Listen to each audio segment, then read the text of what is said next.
काशी हिंदू विश्वविद्यालय का मामला लगातार बढ़ता जा रहा है। कभी छात्र एडमिशन को लेकर लगातार वहां पे धरना प्रदर्शन कर रहे हैं, लेकिन लगातार विपक्ष के नेता वहां पे छात्रों के साथ अपना समर्थन भी दे रहे हैं। कुछ दिन पहले शिवम सोनकर का मामला था, अब एक छात्रा का मामला है और पीडीए के लोग हैं लगातार उनकी मदद करने में जुटे हुए हैं। और सीधे तौर पर हमारे साथ हैं चंदौली के सांसद जी हैं, वीरेंद्र सिंह जी हैं, और इनसे हम बात करेंगे कि लगातार उनकी मदद कर रहे हैं। आए दिन बीएचयू की जो घटना लगातार बढ़ता जा रहा है, इसको क्या मानते हैं आप?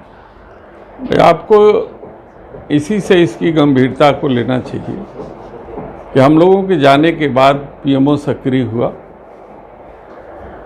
और लगता है कि अब उस छात्रा को न्याय मिल पाएगा।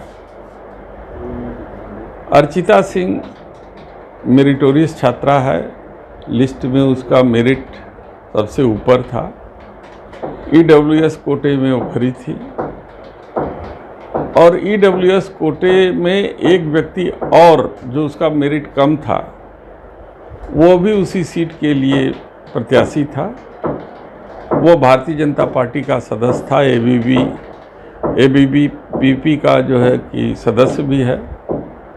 पूरा प्रशासन लगा था कि इस बच्ची का एडमिशन निरस्त कर दिया जाए और इस सीट को जो है भारतीय जनता पार्टी समर्थित व्यक्ति को दे दिया जाए। इसकी जानकारी प्राप्त होने के बाद जब हम लोग वहाँ पे गए और जा कर के इस संदर्भ में जानकारी लिया और जाके कुलपति से मिला गया और कुलपति से सारी स्थितियों से उन्हें अवगत कराया कि इसके साथ न्याय नहीं होना चाहिए।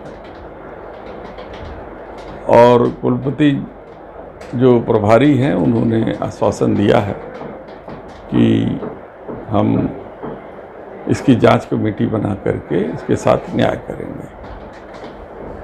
सवाल ये उठता है कि छोटी छोटी चीज़ें आ क्यों रही हैं। हमने सदन में मांग किया था कि पूरी जांच जो एडमिशन प्रक्रिया है, पूरा जो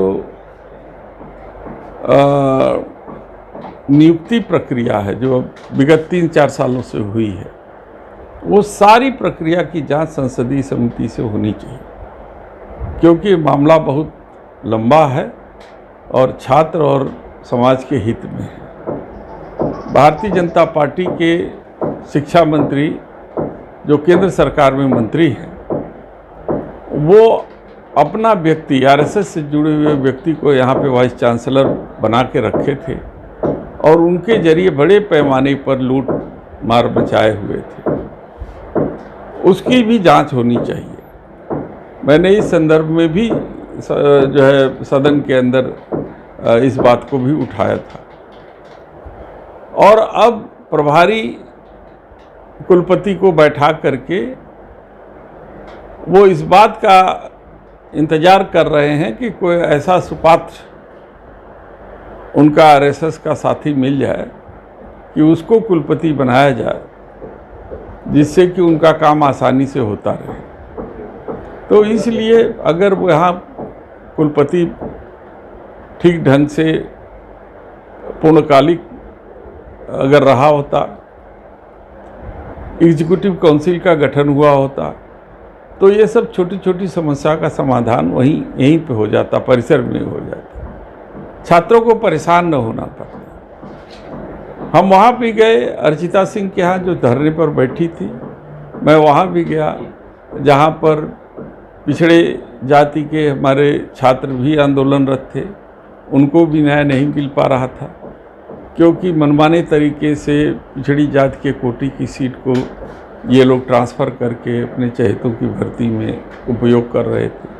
तो ये सारी चीज़ों का उजागर हुआ है और हमने इस बात को बड़े कड़ाई से उनके सामने रखा कि अगर न्याय आप नहीं करेंगे तो ये मामला छोटा नहीं है। फिर हम लोगों को सड़क से लेकर सदन तक इसकी लड़ाई लड़नी पड़ेगी। तो हो सकता है ये मामला प्रधानमंत्री जी के कार्यालय तक पहुंचा हो, उनके संज्ञान में आया हो और प्रशासन सक्रिय हुआ है। मुझे आशा नहीं, पूरा विश्वास है कि छात्रों के साथ न्याय होना चाहिए। मदन मोहन मालवीय की बगिया को क्यों ये लोग बदनाम करना चाहते हैं? क्योंकि मदन मोहन मालवीय का जो विचारधारा था अलग था। लगातार वो वहाँ पे छात्र दूर दूर से पढ़ने आते थे, लेकिन आज ये देखा जा रहा है कि पूर्वांचल, अपने ही देश प्रदेश और जिला जनपद के ही छात्र लगातार गश्ती खा रहे हैं, परेशानी का सामना कर रहे हैं। देखिए, ये देश बड़े संघर्ष के बाद आज़ाद हुआ है और आज़ादी की लड़ाई में जो सत्ता में बैठे हुए लोग हैं, इनका कोई योगदान नहीं है। इनका एक भी आदमी उसमें सहयोगी नहीं था, बल्कि वो अंग्रेज़ों के मुखबिरी करते थे, अंग्रेज़ों की दलाली करते थे। और आप लोगों ने देखा कि जब पूरा देश 1942 के आंदोलन में, भारत छोड़ो आंदोलन का नारा लगा रहा था और सुभाष चंद्र बोस जो है कि अंग्रेज़ों के विरुद्ध सेना की भर्ती कर रहे थे, तो वही आरएसएस और भारतीय जनता पार्टी से जुड़े हुए जो शीर्षस्थ नेता हैं, वो अंग्रेज़ों की सेना में भर्ती अभियान चला रहे थे। जो लोग अंग्रेज़ों से भत्ता लेते थे, वो अंग्रेज़ों की जो है कि वो मुकाबलत नहीं कर सकते थे। तो ऐसी परिस्थिति में इनसे हम अपेक्षा नहीं कर सकते, क्योंकि संस्थाओं को बेचने का काम करते हैं, संस्था बनाने का काम नहीं करते हैं। संस्था बहुत त्यागी पुरुष बनाते हैं और मालवीय जी जैसा त्यागी पुरुष बिरले ही समाज में पैदा होता है और उनकी एक धरोहर है काशी में, और उस धरोहर को हम लोग जो है बर्बाद नहीं होने देंगे। इसकी लड़ाई हम लोग बहुत गंभीरता से लेकर के लड़ेंगे। छात्रों, नौजवानों, किसानों की बात लगातार आप लोग कर रहे हैं, लेकिन फिर भी इनकी समस्या सुलझ नहीं रही है। लगातार योगी सरकार में उलझता जा रहा है। कब तक लग रहा है कि ये चीज़ें चल पाएंगी? देखिए, तानाशाही रवैया अपना रहे हैं। हिटलर भी इसी तरीके से शासन करता था और उसी के राह पर चलते हुए हमारे देश के प्रधानमंत्री और सरकार भी अपनी रवैया को अपनाए हुए हैं। ये लोकतंत्र है। लोकतंत्र में आपसी समझ और एक दूसरे का मान सम्मान और एक दूसरे की भावना का कदर करने का भी जो है प्राविधान है।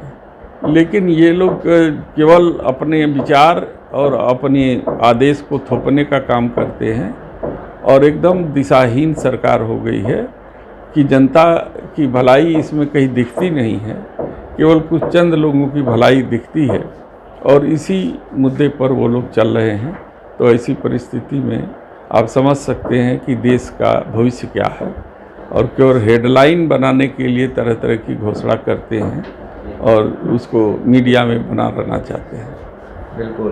तो बनारस हिंदू यूनिवर्सिटी के मामले को लेकर अपनी बातें बताए हैं। विशेष इंटरव्यू कर रहे थे, तो हमारे साथ बने रहिए कांडी बनारसी के साथ। हमें दीजिए इजाज़त। नमस्कार।